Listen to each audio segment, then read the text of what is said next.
Infrastructure, mining, consumer goods. Recent announcements suggest that a new wave of public and private investments could heat up the Brazilian market for large capital projects in the coming years. However, the industry needs to pursue the productivity leaps achieved by other sectors. Digital and advanced analytics capabilities will be critical for companies to capture pent-up opportunities. What does this new wave of investments look like? What gains are generated through advanced technology? What are emblematic examples of the use of digital and analytics in capital projects? We are about to answer this and other questions. So welcome to a brand new episode of McKinsey Talks. I'm Mariana Almeida, and here with me at the McKinsey studio in São Paulo is Roberto Charron, senior expert in Miami, and one of McKinsey's global leaders in Digital Capex. Guilherme Cabrera is also here, our guest today. He's an expert associate partner in Belo Horizonte and leader of capital projects in Brazil. So welcome, Roberto and Guilherme. It's such a pleasure to have you here today with us. Thank you. Thanks for having me. Thank you. It's an honor to be here. Very happy to be receiving you here in Brazil, Roberto. Thank you. So before we start today's episode, I would like to remark that McKinsey Talks is a series of video and podcast interviews of around 20 minutes with McKinsey experts and guests from different industries. Our aim here is to initiate conversations on relevant topics for business agendas. So let's move on with our conversation. Guilherme, how big is the potential for capital projects in Brazil and Latin America in the coming years? Well, we see a potentially important wave of CapEx coming to Brazil, coming to the region. Brazil has historically had important projects in materials sectors, such as pulp and paper, mining, agriculture. But in addition to this, that is common in Brazil from time to time, we have huge projects. We also see important projects that may arrive in other sectors. For example, infrastructure. We see recent renewals of concessions. The concessions normally come with commitments to additional CapEx. So sectors such as transportation, water and sanitation, they need to increase the volume of CapEx invested. In addition to that, we see the energy transition, that this is a global topic, but Brazil has a huge potential. Green energy, we have lots of sun and also wind. So Brazil is a place to invest naturally. Decarb of the current industrial network in Brazil also is important and will require CapEx. And finally, we see the nearshoring. This has already started in other places like Mexico. Brazil is still to start and to confirm if this will be captured by the country. But this might also generate good opportunities for players that want to come to Brazil, invest here. Great. And Guilherme, what are the obstacles to realizing this full potential in this scenario? Historically, CapEx is quite a complex challenge, even more complex if it's large, right, Charron? But we see a history globally of low productivity. Brazil is not different. So the productivity very low makes it even more complex to make happen those large projects. We also see a history of CapEx cost overrun, schedule overruns, delays, etc. And this, makes the investments less attractive, right? In addition to that, we see that lately the projects have been becoming even more complex with time because we have more requirements. They have to be designed from the beginning to be carbon zero. They have to be designed to meet even more requests from several stakeholders. And in addition to that, global supply chains have been, more complex, disruptions everywhere. So this also makes very complex. I see the problem happening, and you describe a lot of the problems that are happening at global level, right? I'll take on two. It's a lack of productivity, right? Very low productivity and not enough labor available in the market to go into construction, right? We're suffering this globally. It's not something that, when I go to clients and tell me, oh, we have this problem here, like, don't feel fortunate because you have that problem. It's happening everywhere in the world. The other one that I'll add to that, which I think is very important, is capabilities, right? Capability is a big problem. We have been not only very slow to adopt new technology, but very slow to really focus on capability. I always bring to my clients that often we say, oh, people is our more important asset, right, in any construction project, but we kind of neglect them, right? I mean, we don't train them enough, we don't skill them enough. And it's something that I've been talking to people all over the world about. We need to upscale, right, and upgrade the skills and capabilities of the people we have, right? How do we do more with less, which is, one of the principles, one of the things that we try to do with lean construction, which is one of my expertise, right? And that's why we have such low productivity, not only because we don't have enough people, but also because we don't have the right skills in there. Especially with AI and all new technologies that we're going to talk. Yes, and we'll talk about that, right? Exactly. But it's like, how do we actually use all this technology that has been, developed and in other industries, right? And now we're acquiring them and focusing in construction. How do we use them to really, upscale our people and try to solve, those are good problems to have with the lot of technology that we have nowadays, right? So.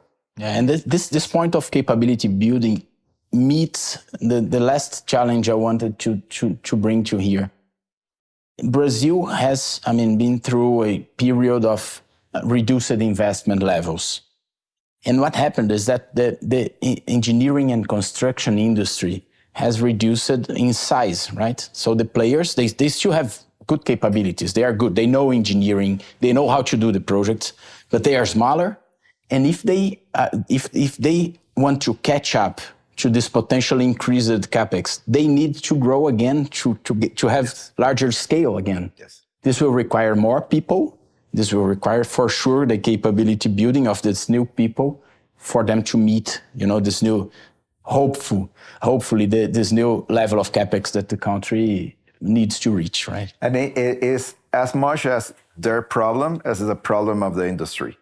Right? Because we think it's like, oh no, this companies need to focus on this. But how we as an industry in Brazil, in North America, start working close to those guys, right? To help them, right? Help them grow. Traditionally, what happened in construction with engineering companies, with contractors, is that, we have a project and at the end of the project, we have to fire everybody, right? Now we don't have any more work. So we go from being medium to big to being very small, right? For we don't know how many years, especially when, we have all these companies working with public sector, right? Change in the government, now we don't have any projects, right? So, the industry needs to solve the problem on how do we actually keep a steady flow of work, right, to all these companies so we can help them grow and stabilize, right? And not being in this ups and down of the industry itself. And otherwise, you would have to train everybody again. Yes. Hire again, train again, and have the work again. Which is what happened every project, right? We let the people go, they disappear, they probably go to some other project, or many move into other industries, right? And then we lose all that talent, right? We're not very good at keeping that talent within the industry, right? We have more and more people going out on this industry, not only because they're retiring, but because there are other industries and other professionals, right? That are, also more, as profitable as, one job in construction could be, but with the less hassle, right, of having to go into a project, and be sweaty and dusty there. You talked about the obstacles worldwide, but how about the potential that we were talking about Brazil? What about the potential, capex potential worldwide? There's a lot of investment happening all over the world. So there's a big potential for small companies to be turned into large companies, right? There's a lot of potential for people entering the industry, right? I mean, that's something that we're trying to figure out in North America, is how do we actually bring more people? Because, we have, Canada has a lot of projects, a lot of investment. North America with the Infrastructure Act, right? And all these new companies working on green energy. And we're trying to figure out, right, not only how to use technology, but how to bring more people into construction, because it's growing everywhere. As I said, I've seen a lot of growth in Europe. Europe and Africa. In North America, definitely is a big boom, as I see also here in Brazil, right? I mean, what you described looks like very promising for growth of the industry. Yeah, I hope the promise materializes soon, right? Yeah, I think that it will materialize some way or another one, right? Either with the traditional infrastructure projects or with the new green energy, right? We've seen a lot of that in the States, and I work in a lot of those projects in Europe. So they will come, right? It's like, how do we actually make sure that we make these projects? Yeah, I also heard that Middle East is quite hot, right? Several investments Middle there. East is, I work with, I'm also working helping the Middle East, and Middle East is growth in all healthcare, right? Middle East is building big, large, very large hospital complex. It's still very hot. It's still a very hot market.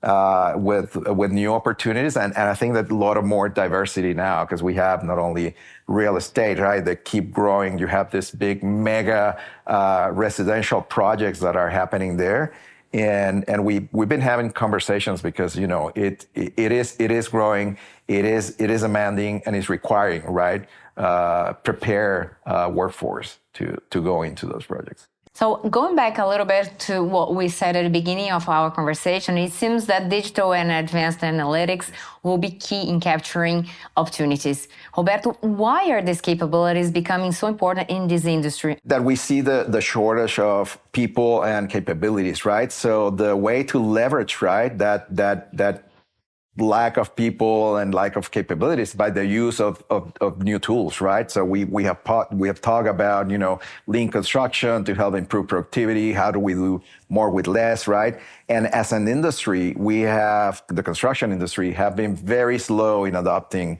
new technology, right? We know that, we all know that. There's many McKinsey reports who talk about that. And I think that is like, how can we leverage all this, technology to really help us, create visibility over performance, optimize a project, and not have the people, right, working on that, but using that technology while they're dedicating themselves to something else. I was last week with a client, and we are in the process of replanning one of the very first milestones that they have to do. And they spend hours, right? We spend like 3 weeks just to plan like probably 3 months of work, right? And 3 weeks. And we're able now with digital technology to take what would they build in 3 weeks and us to run in 1 hour, like 30 different scenarios, right? While these guys will take them probably another 3 weeks. We're able in 1 hour to build 30 different scenarios, take the top 3 scenarios, optimize them again, mix them up, right? And sit down in half hour with these people, review them, and pick one, right? So that's how technology is helping people, right? We don't have to spend any time. I'd rather have these guys on the field, right? Like trying to increase productivity with the front line, right? Than just, as we always say in construction, trying to figure out how to optimize the schedule. So this is a real value that technology is bringing, right? It's helping us really optimize and use them as a lever, right? While we can go do all the other things, right? I'd rather have like my superintendents on the field rather than just, fiddling with the schedule. I've always seen clients on the last years looking for transparency, Yes. Alerts, KPIs, centralized views to control the projects. Yes. This is not, totally new. No. But I've been seeing much more people interested on, analytics, optimization, and lately on generative AI applied to construction, right?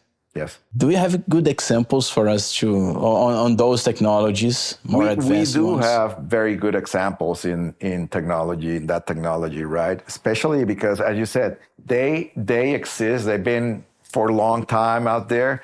But the benefit that they're bringing now, of course, is like, how fast can we really have, right? I mean, it'll take, probably a week for my team, many years ago to put a dashboard together, right? And to get the data, put a dashboard together, and then probably I'll go and I'll find 1 or 2 mistakes in there, right? So the benefit that this technology is bringing is that it's creating transparency very fast. And then once you have that transparency, you can actually use it right? And it will provide real insights because it will be pretty much real time. And this is what we're getting to, pretty much real time information. While, when I used to get a dashboard, it was like probably a week old, 2 week olds, right? And the same with the schedule, right? The schedule that you will go and perform, then you got a team going into a room, they will update the schedule, take them about a month, and then your schedule was like 2 months old, right? So all these tools are helping us bring real-time information, right, to us. I'm working with a client in North America where we're designing, right, what we call a project delivery navigator, right? And it's a collection of dashboards, but it will not only give them insights as to, how performance is going, in the project, how cost is going in the project, but we can actually now start double clicking and getting to the root cause of the problem, right? So we're creating like a way for somebody who's external to the project to start double clicking and say, okay, what help do you need from me, right? And I can either see it there, or I can just call the people, or we can just in our weekly cadence of meetings, we can just discuss it, right? But it's like not only visibility of our performance and cost and schedule, right, as we traditionally have it, but double click into what actions have been taken, right, to actually fix performance at any given time. And also recommendations, right? Yes. Generative scheduling, generating millions of schedules, possible schedules, and then choosing the best one for the situation, right? Yes, and that's happening now. We in conjunction with, in this particular client, in conjunction with this control tower kind of that we're putting together, we have the whole flow of, the planning process and how we insert into that planning process something like generative scheduling, right? It's like, how do we every day have a better schedule? And I think that this is one thing that I use with my teams all the time. Our goal should be to have a better schedule every day so we can actually go and execute better, have better results, and close that feedback PDCA, right, loop of continuous improvement, right? And definitely technology is the one who's going to enable not only, all these optimizations of the schedule, but at the same time, all these conversations, because the data is there. We have the data available, right? We often say that we have, data rich, right? And we're data rich and insight poor, right? Because we have this data, but we don't know what to do with it. Advanced analytics, generative scheduling and our visualization of data is helping us, right? Use that data for us to make better decisions and perform better. And do all these elements you just commented contribute to the relationship between project owners, so the companies that make the investments, and constructions companies, the ones that execute? I imagine that all of these elements can be part of this relationship to help them. It's helping, definitely. It's helping also with collaboration, right, between these different parties. But, if the investors are putting the money, they want to know at any given time how the project's going, right? Which is what happened. The project's going well until the day before we need to start the project, which is not going well, right? And they don't have visibility on that. So that is a very good question, because this technology is being pushed by owners, it's been pushed by investors, it's been pushed by governments. We are supporting the government of Victoria in Australia with a very large, training program. It's called AMPLA, Australian Major Project Leadership Academy, and is basically sponsored by the government of Victoria.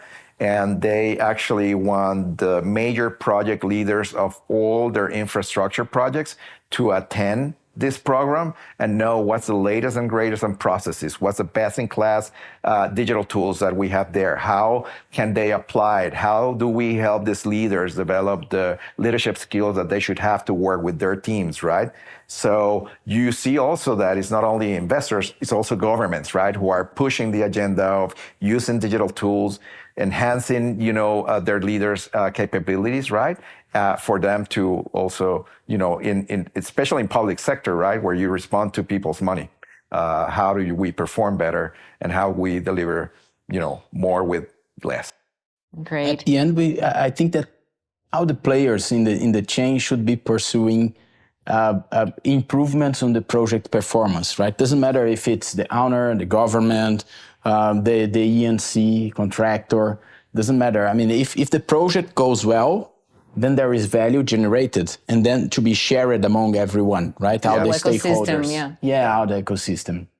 And that's a very good point, but traditionally it's not been like that, right? We've been siloed, right? Yeah. And now we need to push the agenda, change the mindset, right? Of, like being a silo to collaboration, right? And this is, I think, a very good point that has been brought lately into the whole conversation about the industry. How do we collaborate better? And how do we get all in the same page when it comes to mindset, right? The mindset of, we don't need to hire the least expensive, right? Which is what we do, right? We go to biddings and we get the guy who's the cheapest one, and that's what we get. We're not getting the most value probably out of that. But when we actually try to stabilize and standardize the thinking, right, about value, how do we deliver more value? And you change that, then you change the mindset, right? And then you change the mindset to how do we collaborate together to deliver more value, right? For ourselves, for the project, for the owner, right? And everybody's in the same page, right? But I think that we need to change the mindset,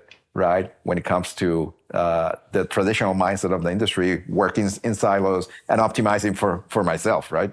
The conversation is great here, but unfortunately we are reaching the end of our session. So I would like to know if you would like to leave a final message to our audience for CapEx leaders. So starting with you, Roberto. Well, for CapEx, I think there's hope, right? And we're going to continue to improve as an industry. I think that there's a lot of technology out there that we have to start looking at for those who haven't looked at and for us to start using. So I think that, I'm hopeful that we will be able not only to be transforming the people, but transforming the industry as a whole. Great. How about you, Guilherme? Well, I told in the beginning, I see this potential wave of investments in Brazil. Brazil needs that. Brazil has a historic for decades. Brazil lacks investments. So I see an opportunity. I see a good moment for the country to capture that. And we need to pursue it. We need to go without the best practices, because the opportunity is captured one by one, project by project, when the project becomes more viable and more attractive. So we have to improve project by project, of course, through capability building, yes. DNA.